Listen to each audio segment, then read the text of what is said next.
A familiar figure was back in uniform for the first time this season, Baltimore's convalescing quarterback Burt Jones. Only an emergency would press Jones into service, but it looked like that might have been necessary for a while last week against the St. Louis Cardinals.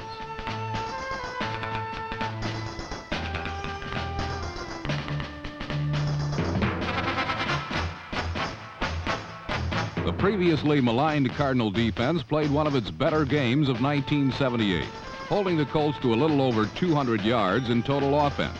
They were also helped by some indecisiveness on the part of Baltimore.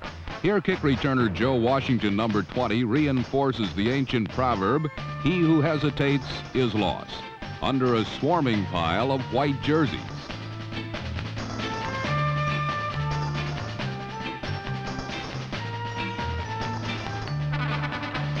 Fortunately for the Colts, their defense was able to compensate for such shortcomings.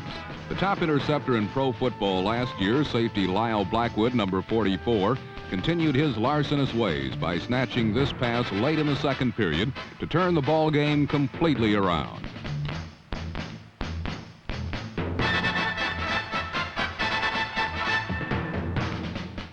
Blackwood's touchdown return transformed a 14-10 nail-biter into a more secure 21-10 Baltimore halftime advantage. In addition, the Colts special teams had a field day, blocking 2 punts, both of which set up Baltimore touchdowns.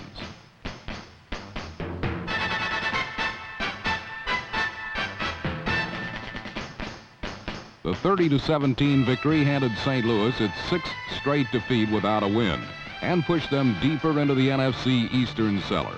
For Cardinal coach Bud Wilkinson, this is the longest losing streak he has ever suffered in all his years in the game. At the other end of the spectrum are the Pittsburgh Steelers, the AFC's only undefeated team. Last week, the Steel people were footloose and fancy-free, aglow with the aura of a first-place team. Against Atlanta, they played an almost perfect game. By easily beating 2 offensive blockers, number 68 L.C. Greenwood proved that reports of the Steel Curtain's demise are greatly exaggerated.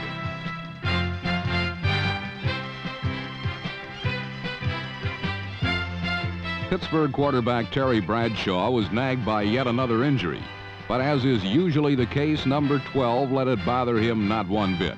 He threw for 1 score and ran for another while logging over 230 yards passing, 70 of them coming on this throw to wide receiver John Stallworth, number 82.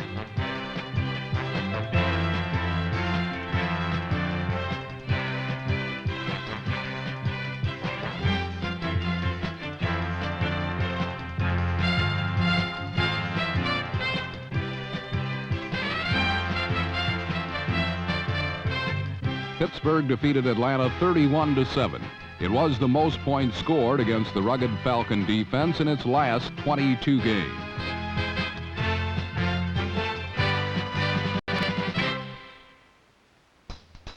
Right from the start, the fans in Pontiac Stadium in Detroit had a feeling they were about to witness one of the most interesting games of the season.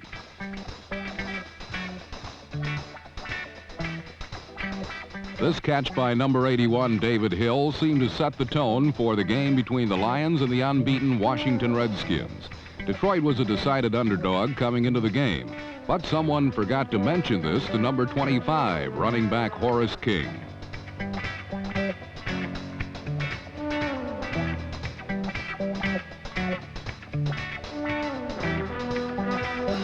Lions jumped out to a 9-0 lead, but the Redskins scored just before the half when number 26, Don Harris, blocked a punt that Gerard Williams, number 45, recovered for 6 points.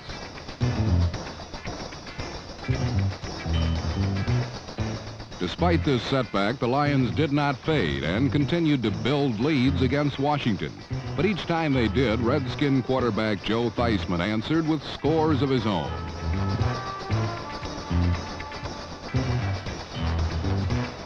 Number 84, Gene Fugit, gave the Redskins their first lead with this touchdown reception. But Detroit went back on top 19-14 with a late fourth quarter score. This set the stage for some 11th hour dramatics by number 86, John McDaniel. It pulled out a 21-19 win for Washington, which kept them undefeated. And it stopped the Lions from pulling off one of the biggest upsets of the year.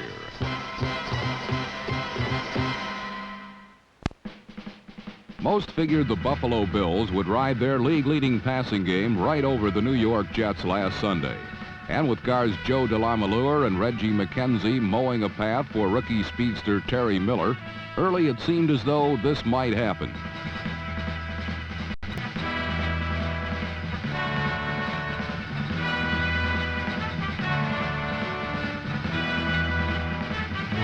However, if New York ever respected such execution, it never showed, for the Jets spent the entire afternoon picking apart the Bills' aerial reputation.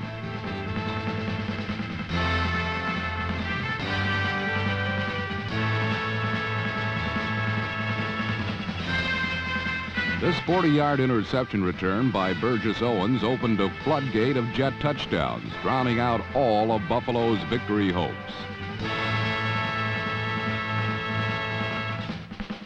New York's points came in many wondrous ways. Running back Kevin Long chalked up 3 on the ground, and the special teams fielded another as the Jets ran away from the Bills in a contest that proved to be no contest at all.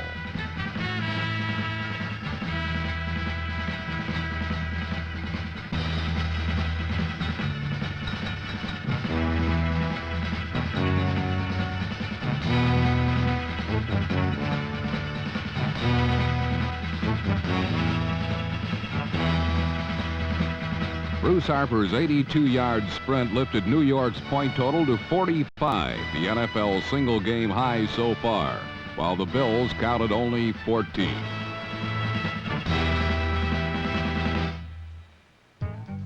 In Kansas City, the Chiefs have only 1 win, yet they have a power running attack called the Wing T, which has been the NFL's best.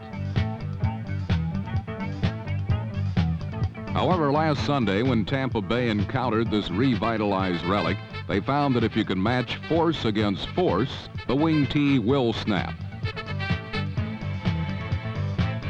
For the first time this season, the Chiefs were denied the run. And since they have no passing to fall back on, it was no wonder Tampa Bay prevailed handily 30-13.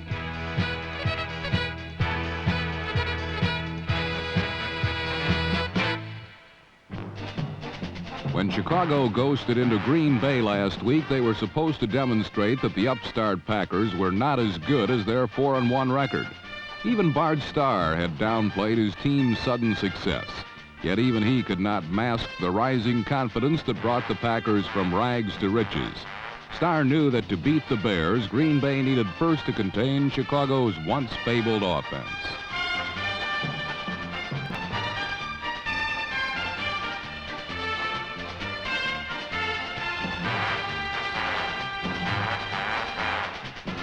When Chicago saw that their running attack was grounded, they turned skyward, and Bob Avellini to James Scott found temporary success.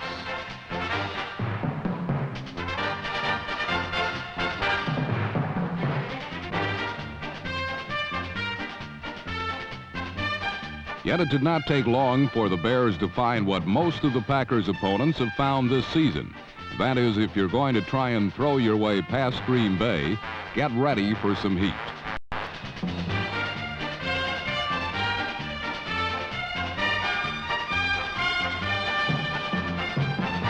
The Packer rush kept Avellini staggering all day. And well into the third quarter, a hard charge by rookie linebacker John Anderson proved to be the breaking point. Safety Steve Luke, number 46, turned defense into instant offense. And with a key block by defensive end Ezra Johnson, Green Bay pulled away for good. This was the turning point, yet it was but one of 5 turnovers the Packers collected during the day. Green Bay's offense also held true to form, playing ball control for most of the day, then surprising a standing room only crowd and the Bears with a David Whitehurst to James Lofton 58-yard spectacular that cruelly crushed Chicago's hopes 24-14.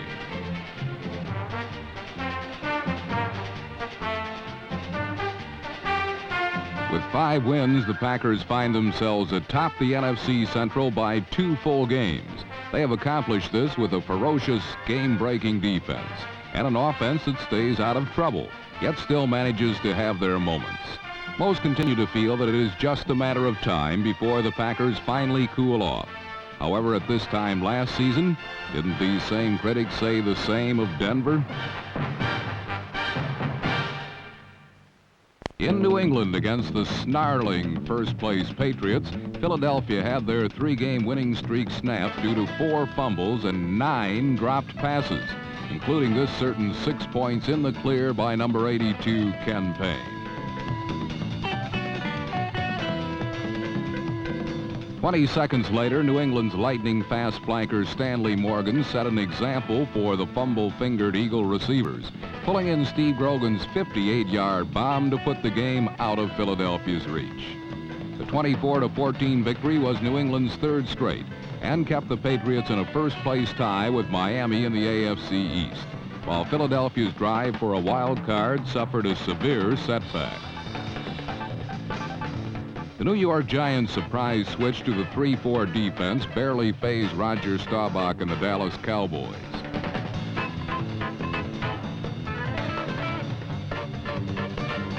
The Cowboys threw an unusually high 33 passes, with Jolly Roger completing 17 for 246 yards and 3 touchdowns, 2 of them to number 80, burgeoning super receiver Tony Hill, who is profiting from the double coverage Drew Pearson receives on the other side.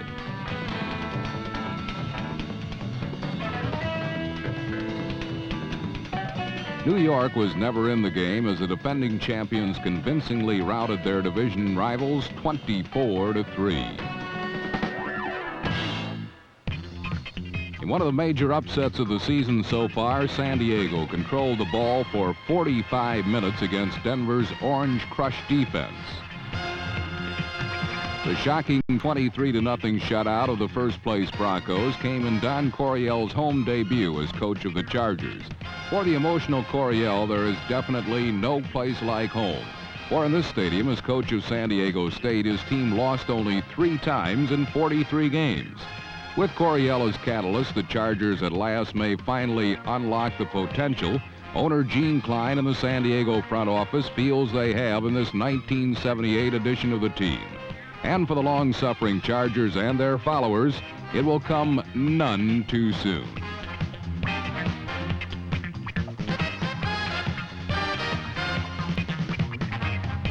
In New Orleans, Dick Nolan had his Saints revved up to even their season record at a respectable 3-3 against the Cleveland team that was devastated by injury, especially the one that put Greg Pruitt out for 4 games.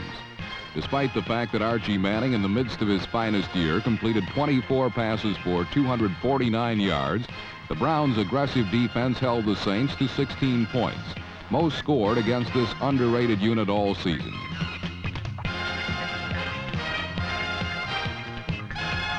Meanwhile, Cleveland's attack, under the cerebral direction of quarterback Brian Sipe, passed just enough to keep New Orleans off balance, and rookie Ozzie Newsome performed his famed Wizard of Oz act for the touchdown that decided the game for the Browns, now 4-2. Traditionally, the Rams-49ers rivalry has been something to get excited about. But with Los Angeles undefeated and holding a whopping 3-game lead in the NFC West and San Francisco floundering, this game appears to have lost a lot of its luster. With a rookie at quarterback and 3 more on the offensive line, the 49ers' moments in the sun this season have been few and far between.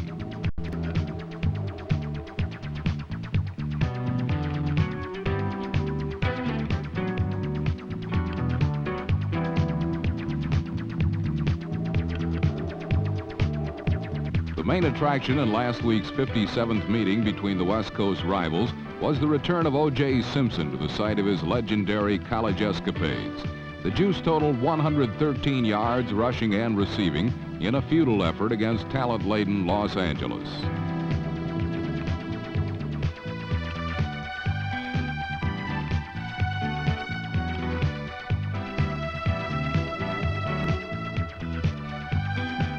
The Rams won with a nice blend of passing by Pat Hayden, who threw 2 touchdown passes, and a crunching ground game led by Lawrence McCutcheon and Cullen Bryant, number 32.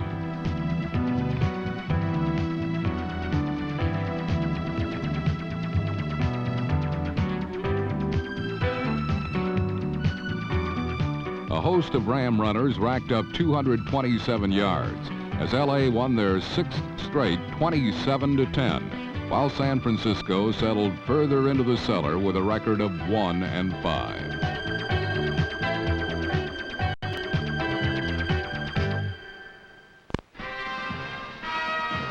In the Kingdome, the Vikings' Fran Tarkenton watched his mirror image general the Seattle Seahawks. Even though he is the same in size, style, and number, quarterback Jim Zorn is certainly not a Tarkenton clone, but a unique quarterback whose arm and legs have carried his Seahawks to hard-earned respectability. Called by no less than the Steelers' Jack Lambert the best quarterback in pro football, Zorn passed and ran his team to an early lead against the Vikings.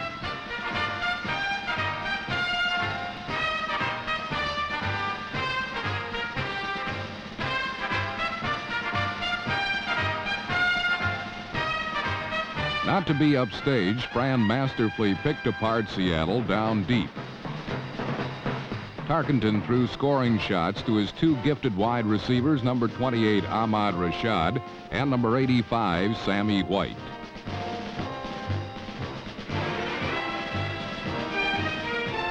White's touchdown gave the Vikings a 28-19 lead and a seeming lock-on victory. But these are strange times in the NFL when young teams appear to have no respect for their elders. Jim Zorn's mad dash to a touchdown was vintage Tarkenton as Seattle clawed to within 2 points of Minnesota, 28-26. The Seahawks then marched 70 yards in 7 minutes, and with 3 seconds remaining, place kicker Efren Herrera, who had 2 extra points blocked, booted through a 19-yard field goal that clinched a sweet 29-28 comeback victory.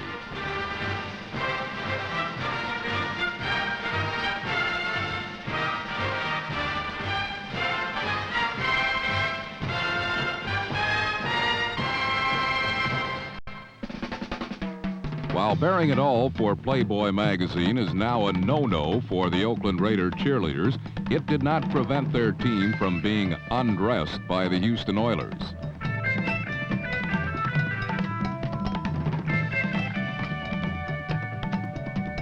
Houston rushed for over 200 yards, and the threat of rookie Earl Campbell, number 34, allowed the play fakes of quarterback Dan Pastorini to open up Oakland's end zone for tight end Mike Farber.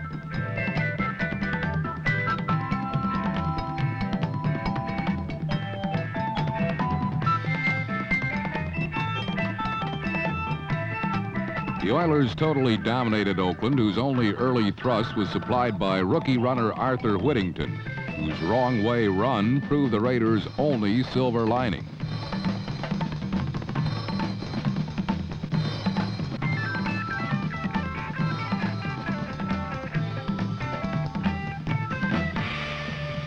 One reason for the inconsistency of the Raider attack so far this year is Kenny Stabler, whose timing has been out of sync with his receivers. Against the heads-up Oiler defense, the Snake threw his 16th, 17th, and 18th interceptions of the young season. Trailing 17-7, John Madden's queasy feelings soured for good as Houston bore in for the game winner.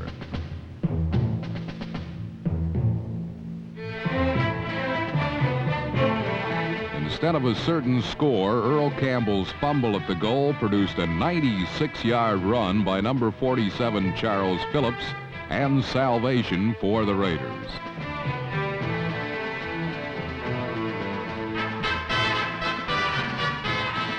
Phillips' touchdown made the score 17-14 and fired up the silver and black for another of those Garrison finishes that critics call luck and Raider fans say is divine inspiration. Whatever it was, the Raiders, with 3 minutes 14 seconds remaining, calmly and precisely marched downfield in their accustomed unflappable manner. With a 3rd and goal at the 3 and 47 seconds left, Stabler reached for a miracle but found a ghost instead. Number 87, Dave Casper, pulled another of his routine one-handed how did he ever do it prayers. And a game that for Oakland once appeared as a certain loser now had a great big W beside it.